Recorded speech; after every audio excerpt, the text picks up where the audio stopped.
So next number tayo na. Uh, Seaboard November 2012, May 2013, and November 2017.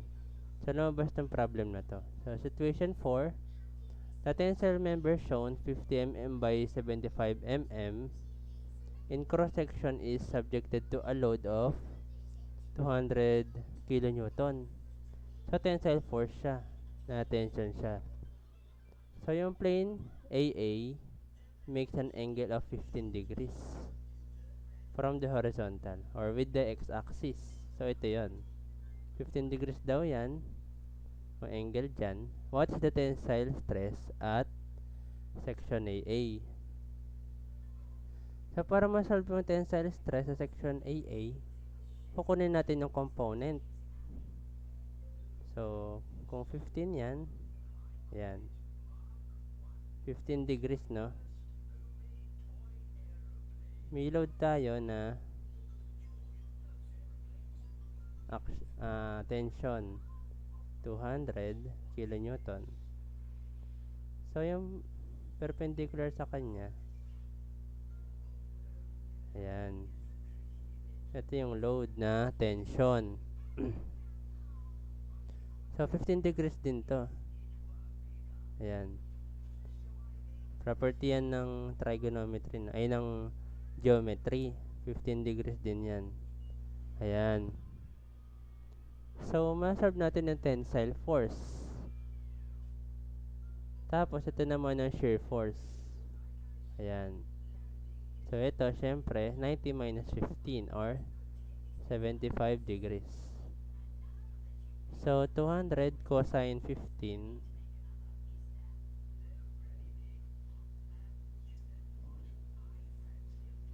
yung sagot dyan is 193.185.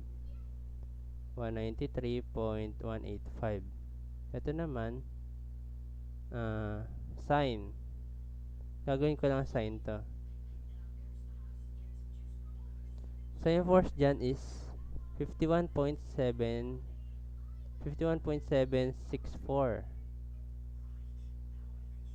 kilonewton.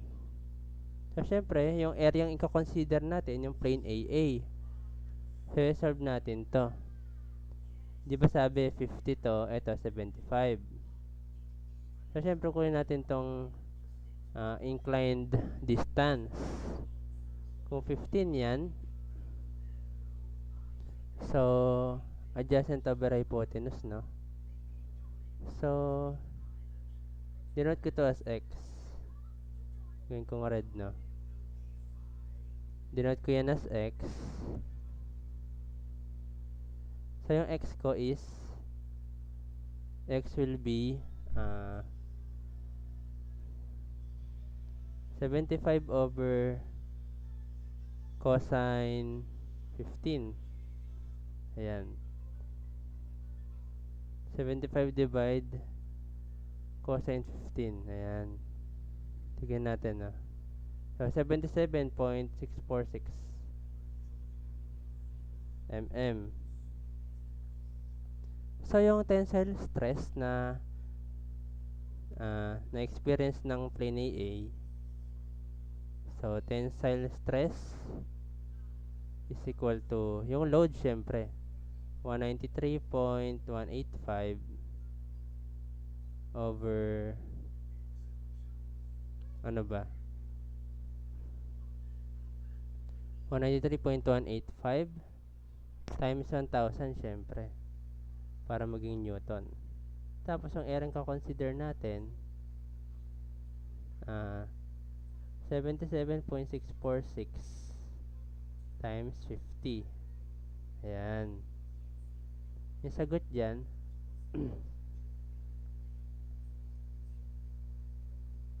193.185 times 1,000 over 77.646 times 50. Ayan. Sagot 49.76 MPa. So yung sagot natin letter D. Ayan. So, next, shear stress at plane AA. So, yung shear stress na gagamitin natin na shear force, itong 51.764. So, 51, number 10 to, no? Number 11, ito. 51.764 times 1,000 para maging Newton. Yung area pa rin na yun. 77.646 times 50 is equal to sa 51.764 na.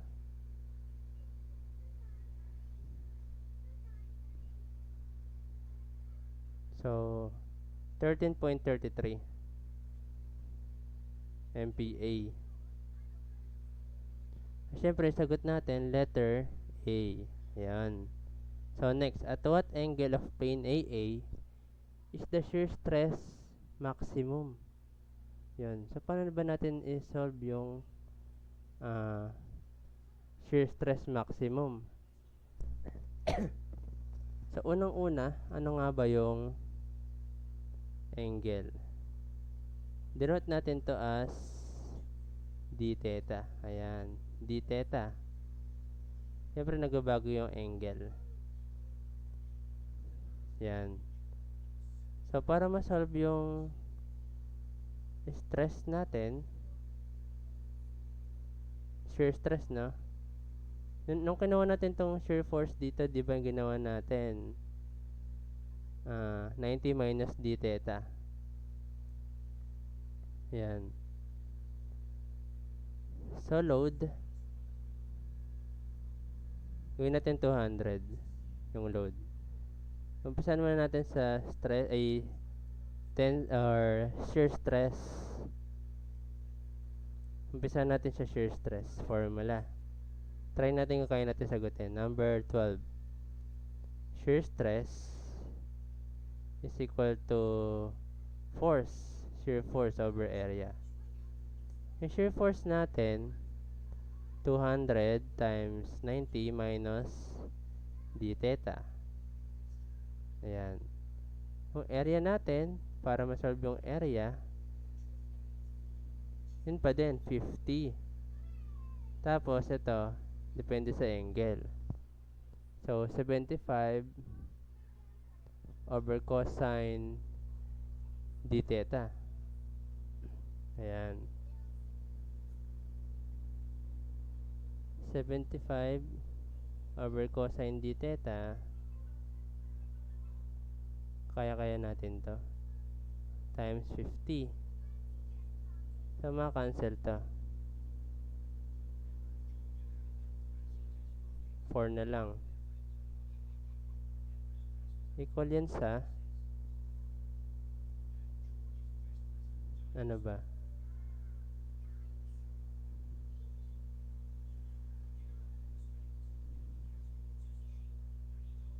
So,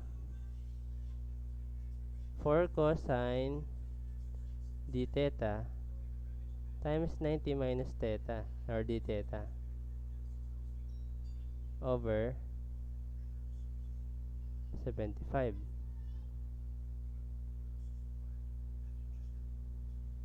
Ayan.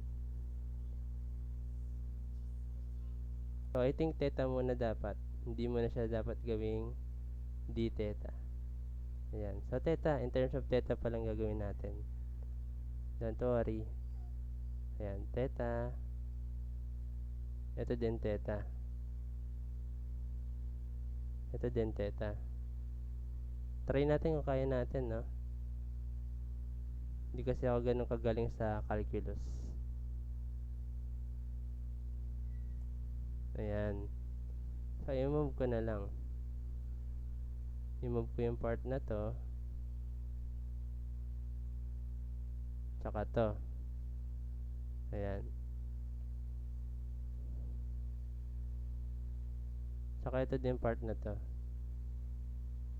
Ayan. Ito din.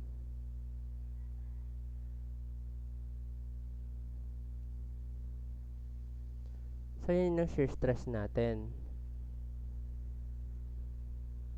So, ulitin ko ulit na feeling ko dapat meron ditong sign. Kasi 'di ba?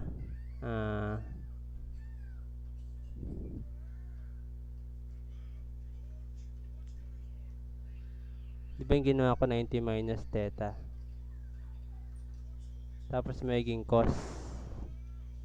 So, syempre, sin na yan. Sin theta na. Sin theta to. Sin theta, 75 cos theta. So, syempre, ito magiging ano to?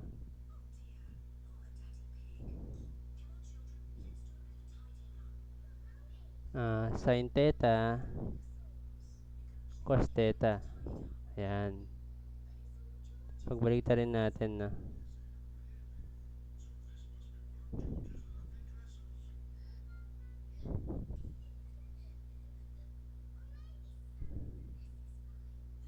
So, yun lang naman yung nakita kong nagkamali tayo.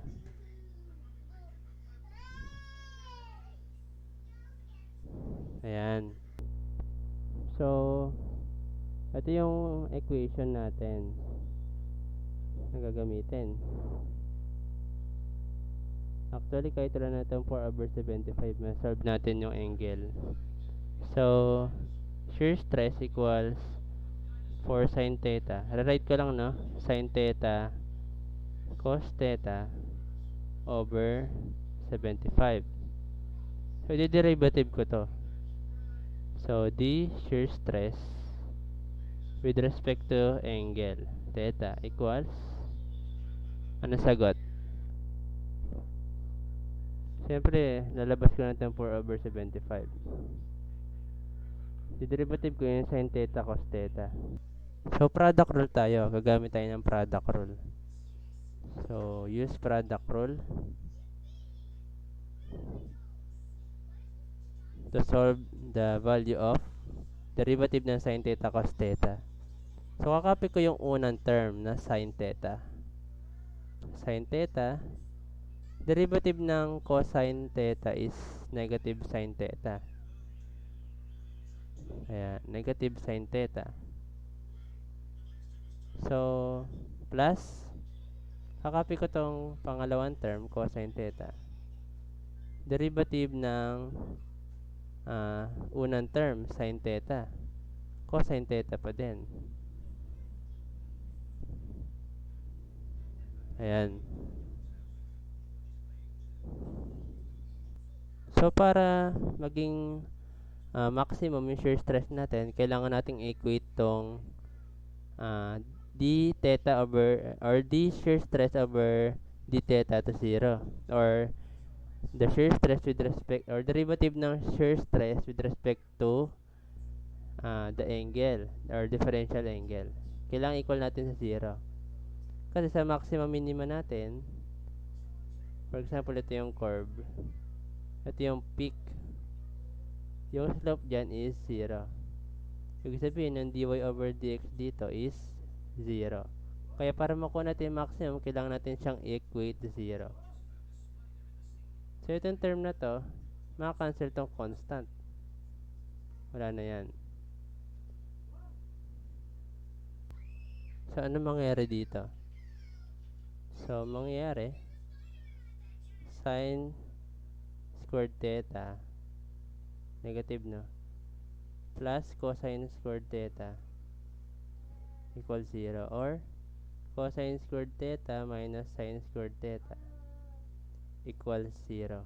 So, ano yung value ng theta para maging 0? Ito, naka-square na to. So, cosine squared theta minus sin squared theta equals 0, di ba? So, difference of 2 square siya. Pwede natin sabihin na cos squared theta plus cos theta plus sin theta multiplies to cos theta minus sin theta equals 0, no? Kung ganyan, ang gagawin ko dyan, itong expression na to, kailangan maging equal tong cosine theta at sin theta. So, cosine theta must be equal to sin theta in order to become 0 yung equation natin. Itong term na to, times dito sa term na to, ang kakalabasan dyan is 0, no? So, ano ba yung value ng theta? Kung saan yung cosine theta and sin theta is 0. So, paano natin solve yung theta? Nang walang gamitan ng shift solve. Saka ng common sense. Alam naman natin na 45 yung sagot dito, diba? Pero papakita ko dito yung solution. Di ba alam naman natin na yung value ng sin is 90 minus theta? Or cos 90 minus theta. So, cosine theta equals cos 90 minus theta. Ayan. Itong nasa loob, theta, saka 90 minus theta, equate natin. So, theta equals 90 minus theta. Ayan. So, 2 theta equals 90. So, therefore, theta equals 45 degrees. Ayan. So, nasolve natin yung value ng theta. So, yung sagot natin is letter D. Ayan. So, ganyan yung long method. Pero tandaan natin, no, pag tinanong sa board exam, what angle of plane AA is the shear stress maximum? Automatic yung sagot dyan is 45 degrees. Kung saan, yung value ng shear stress tsaka normal stress is the same. Kasi kung i-drawing natin sa Mohr circle,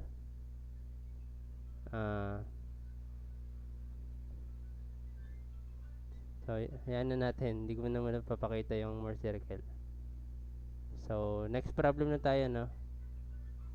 So, next number 13. CE Board November 2013, no? Situation number 5. So, sabi dito, a solid steel post is subjected to pure torsion. Ayan. So, given, post diameter, 75 mm. Let's say, ito yung poste natin, no? Ayan, may poste tayo. So, syempre, yung section ng poste natin is, brain natin, na. Brain ko to. Section ng poste natin is circle or circular. Ayan.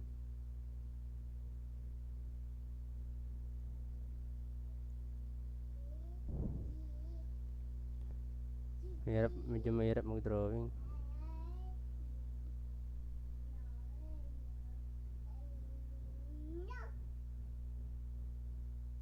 Ayan. Let's say, yan yung section ng ating post. So, syempre, subjected yan sa torsion. Yung diameter daw ng natin is 75 mm ng post. Ayan. Yung length, 2.5 meters. 2.5 meters. Tapos, shear modulus of elasticity is 78 gigapascal.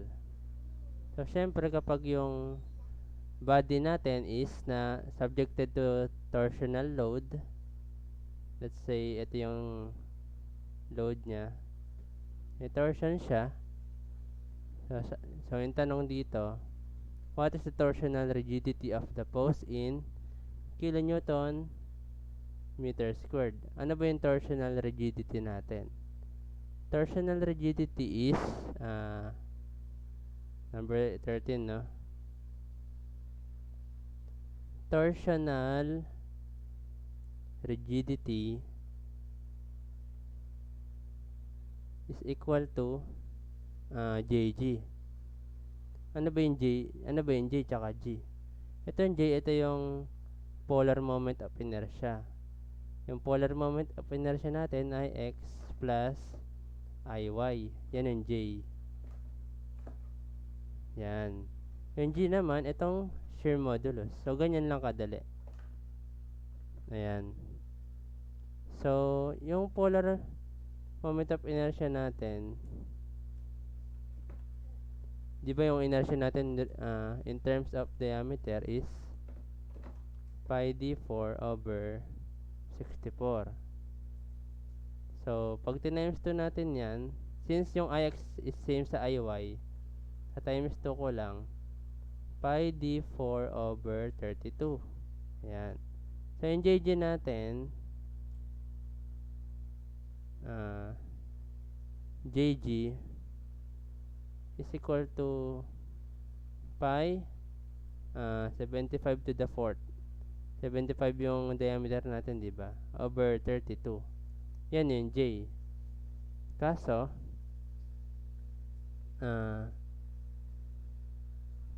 yung ating shear modulus sa plasticity is 78,000 MPa. So, naka mm to the 40 sagot natin dito, di ba? So, papakita ko yung units para di tayo malito, no? Yan. Yan yung units. So, 78 gigapascal is equivalent to 78,000 megapascal or 78,000 Newton per mm squared. So, papakita ko yung conversion. 78,000 Newton per mm squared. Ayan, no? Pero gusto natin maging kilonewton meter squared, di ba? Ang gagawin ko, since naka mm to the 4 to, ito mm squared, maka-cancel to. May tira dito, mm squared. Ayan. So, napahaba. Ito na, no? 1,000 mm equivalent to 1 meter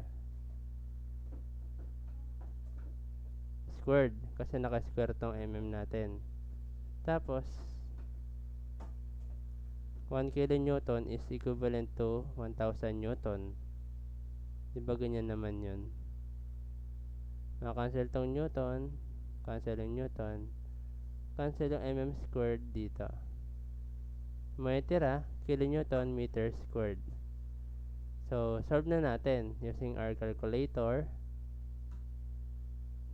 So, pi 75 to the 4th divide 32 times 78,000 times 1 divided by 1,000 squared divide 1,000. Sagot to 42.29. To 42.29 kilonewton meter squared. Ayan. Kilonewton meter squared. So, yung sagot natin dito sa torsional rigidity is letter D. 242 kilonewton meter squared. Next, determine the torsional stiffness of the post in kilonewton meter per rad. So,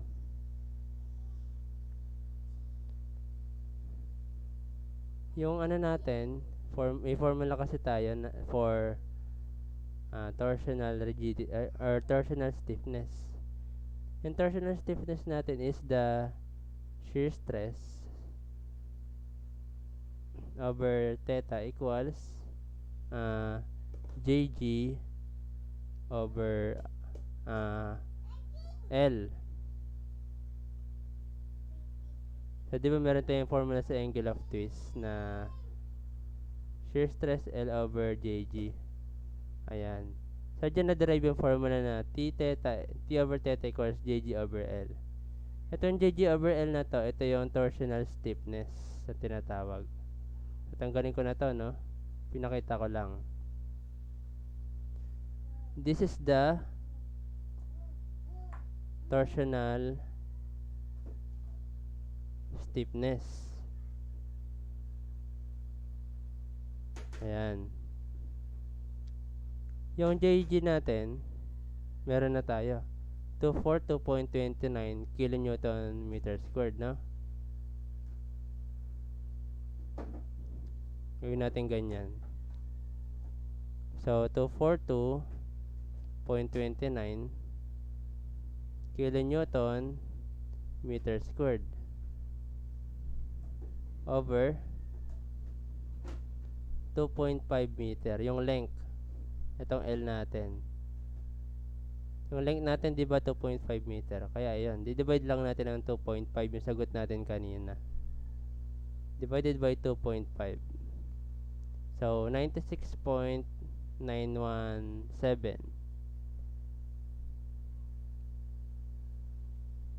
kilonewton meter kada rad. Ayan. Ito yung sagot natin.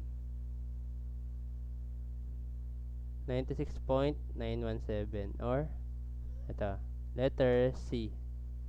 Next, number 15. Determine the maximum shear stress in MP in the post if it is subjected to a torque of 540 Newton meter. So, paano yung maximum shear stress? May formula tayo sa shear stress, di ba? Shear stress is equal to torque, value ng torque natin, times radius over J. Ayan. Torsional stress daw na subjected yung ating post is 540 Newton meter. Ayan. Pakita ko yung unit para di tayo malito. 540 Newton meter. Radius natin in terms of meter, 75 divided by 2 is 37.5 mm or 0.0375 meters. Ayan. Divide ko lang ng 1,000 yung 37.5 mm. So, over J, pi, yung radius niya is or diameter na 0.075 to the fourth over 32. Naka yan, di ba? Naka meter to the gusto natin na palabasin, di ba?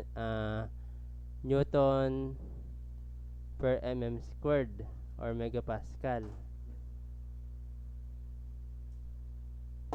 Ito, kakalabasin nito mm squared or tama, m squared or meter squared.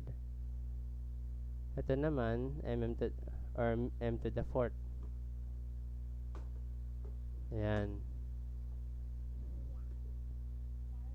So, maka-cancel to, maka-cancel din to, maka-cancel din dalawa dito. May tira, dalawa na lang. So, syempre, 1 meter is 1,000 mm squared. So, yan yung unit para mapalabas natin yung megapascal. So, 540 times 0.0375 over pi times 0.075 raised to 4. Kailangan naka-fraction form. Pi 0.07475 raised to 4 over 32 times 1,000 squared. So, 6.52 megapascal. Ayan. Yan yung na-develop na shear stress. Nasagot, letter C. Ayun. Yan. So, next. Seaboard May 2017. So, situation number 6. A simply supported girder spans 10 meter. Tapos, yung girder daw carries 3 concentrated loads, each 30 kilonewton of at 2.5 meter spacing. Hindi ko pa nalagay yung 2.5 or yung 30 kilonewton, no? Ayan. Nandito sila. So, 10 meter daw yung girder. Tapos 2.5, 2.5 yung distance. Tapos ito 30, 30, 30. Ayan. Tapos the girder also carries a uniformly distributed load of 15 kilonewton kada meter. Ayan. Kn, Kn, Kn. Sabi dito,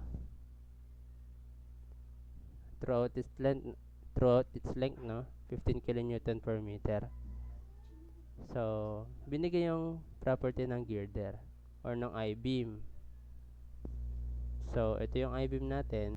So, yan yung I-beam natin. W460 mm by 97 kilogram per meter, no? So, yung property niya, ito yung area. Binigay ng area ng I-beam na to. Yung depth niyan is 465 mm. Ito, yung depth niya is 465 mm. Flange width is 193 mm. Tapos, flange thickness is 19 mm. Web thickness naman is 11 mm. Ito, 11 mm. So, moment of inertia with respect to x-axis binigay. Ayan. Tapos ito rin, IY binigay din. With respect naman to y-axis yan. Tapos yung yield strength, 248 megapascal. And RT or the radius of gyration of the flange components plus 1/3 of the web area in compression equals 50 mm. So, which of the following gives the maximum bending stress? Di ba yung bending stress natin, ano lang yan? MC over I or tama, MC over I. So, solve muna natin yung maximum moment. So, Mmax. Kung i-cut ko dito yung plane, yung beam ko sa gitna. Yan, dito ko siya i-cut. Siyempre, kukunin ko muna yung mga reaction, no? Reaction natin, ang area nito plus 330. 15 times 10. 15 times 10 plus 330. Tapos i-divide ko lang sa 2. 120 na, no? 120 dito, 120 din dun sa kabila. Ayan. So, Mmax is ito 5 meters to, no? Yung pinag-cut ko. Kasi I think dyan nag-occur yung maximum moment sa mid-span. Kasi symmetrical naman sila eh. So, 120 times 5 minus 5 times 10. Moment arm is 2.5 minus 30 times 2.5 equals 120 times 5 minus 5 times 10 times 2.5 minus 30 times 2.5. So 140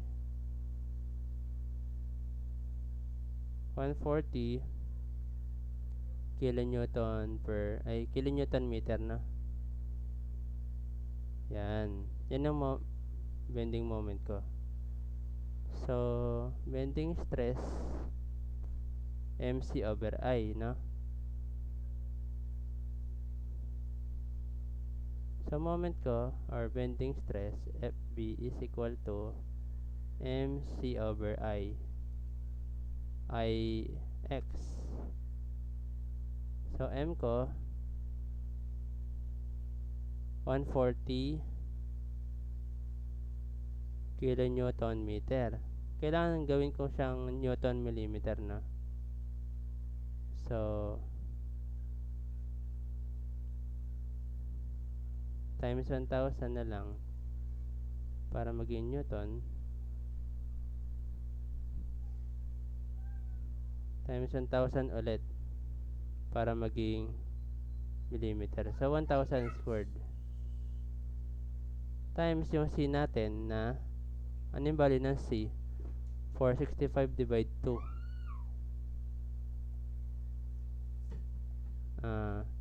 232.5.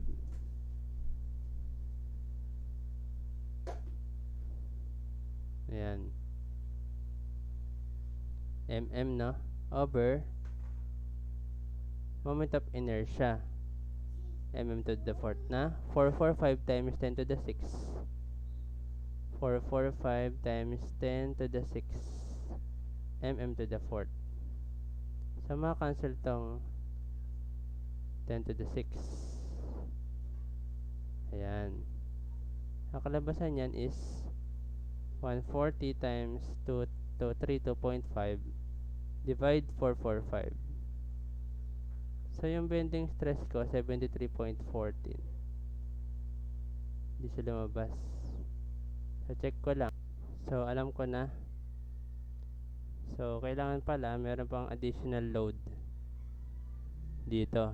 Yung weight ng beam binigay kasi, 97 kilogram per meter, no?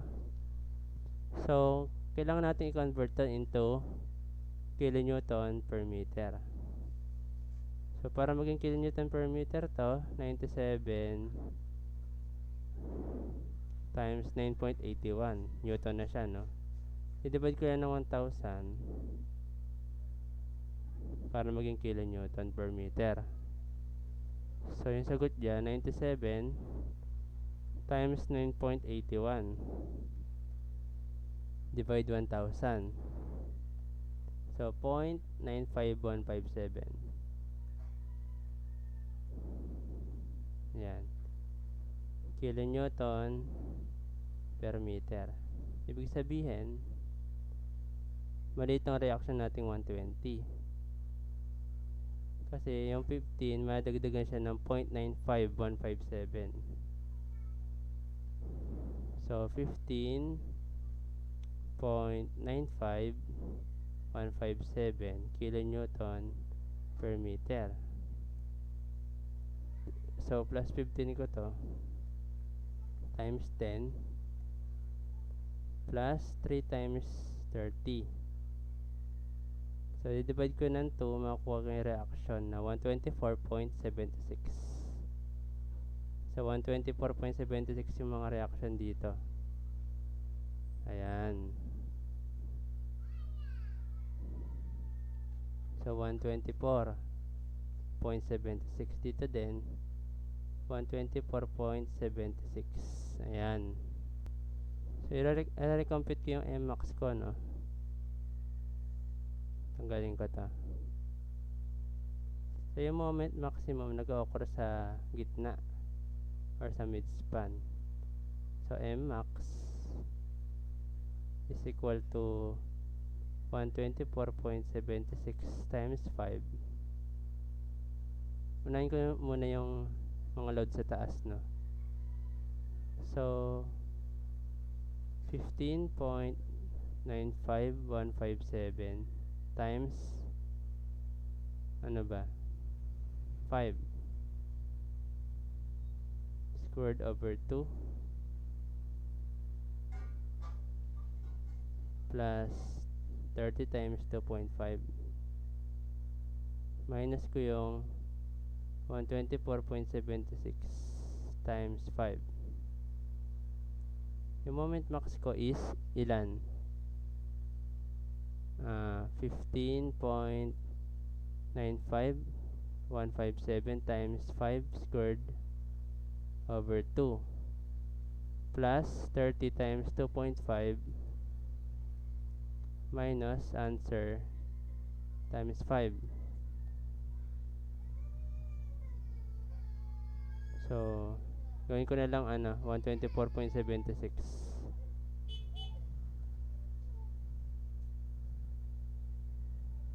So, tama yung maximum moment ko, 349.405 kilonewton meter.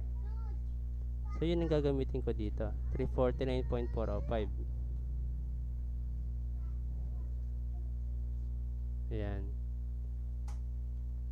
349.405. So, answer times 232.5. Divide ko sa 445. So, 182.55 megapascal. So, yung sagot is letter A. So, ganun lang siya ka-basic na. Kaya-kaya naman. Number 16 to. 17. What is the maximum web shear stress? So, yung maximum web shear stress natin, ma-solve natin yun, no?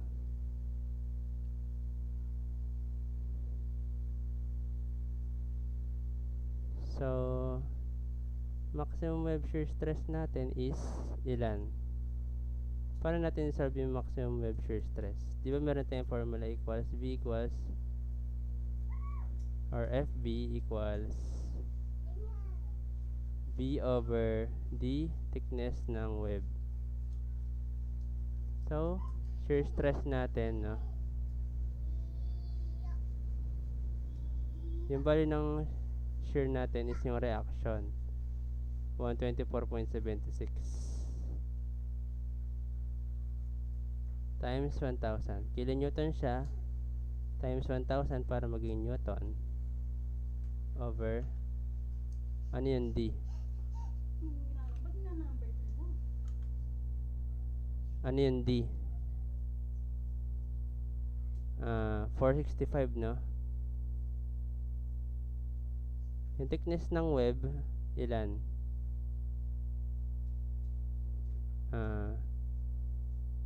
Yung thickness ng web, 11 mm. So, masolve na natin yung value niya. So, 124.76 times 1,000 divide 465 times 11. So, 24.39 megapascal. So, yun na nga, no? 24.39 megapascal. Dito sa una, 182.55 megapascal. So, yung pangalawang tanong, letter D, yung aking answer. So, next, calculate the maximum shear stress at the neutral axis. So, ano ba yung pangatlong tanong? So, calculate the maximum shear stress at the neutral axis of the section. So, tignan natin, no? Kukunin ko tong section na to para masolve natin yung maximum shear stress. Kokopyahin ko to.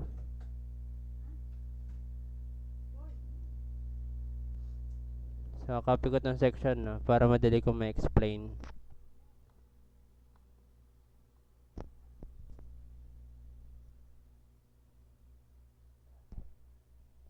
Ayan. So, number 18, no? Meron kasi tayong formula for the shear stress. For the maximum shear stress. Dito sa section na to, no?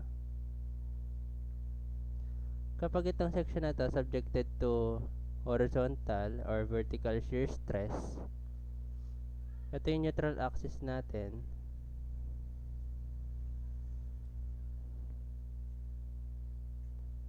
Yan yung neutral axis, no? Yung ano natin, itong topmost fiber na stress yan. Nasa shear yan. Nasa topmost fiber kasi yung maximum shear stress. So, ito na. So, meron kasi tayong formula, diba, ng shear stress ng maximum is VQ over IB. So, ito yung shear stress or shear force, yung B. Yung Q naman, ito yung second moment of area. Ibig sabihin, itong area na ito yung moment natin sa neutral axis, no? Lagyan natin. Solve muna natin yung Q. Q is equal to summation niya ng A y bar. Ayan. Yung Q natin is equal to area nito, ito muna. Hatiin ko sa dalawa. Ito yung una, ito yung pangalawa, no? Yung una, 193 times 19. Yung moment arm niya is ilan? 465 divide to minus 19. So, 465 over 2. Ito na yun, no? Minus 19 over 2. Or 465 minus 19 over 2. Ayan.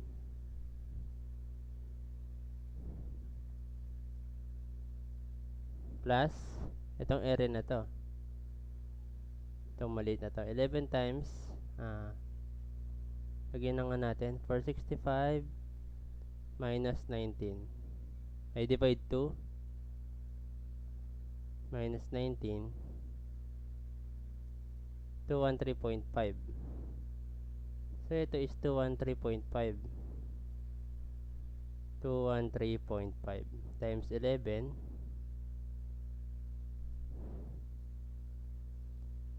Yung moment of area niya is, or moment arm niya is 213.5 over 2. Ayan. So yung Q natin is 193 times 19 times 465 minus 19 over 2 plus 213.5 times 11 times 213.5 over 2. Yung sagot 1068443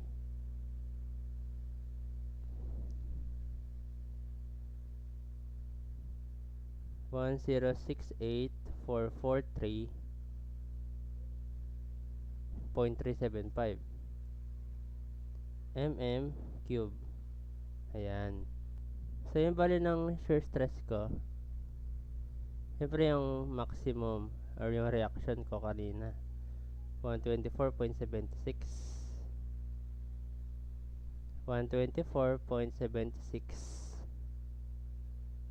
times 1000 para maging newton. Yung Q ko, nasolve ko na, 1068443.375. Yung I ko, yung IX, given, ito, 445 times 10 to the 6. 445 times 10 to the 6. Ayan. Yung B ko naman, ito, yung 11. Ibig sabihin yung nadaan ng neutral axis na width, 11, no? Yan, ganyan siya. Sa mga cancel to, may 3 dito, 3. Ayan. So, pag dinivide ko to ng 1,000, ganyan na lang siya. Para makancel to. Ayan. 124.76 times 1068.443.375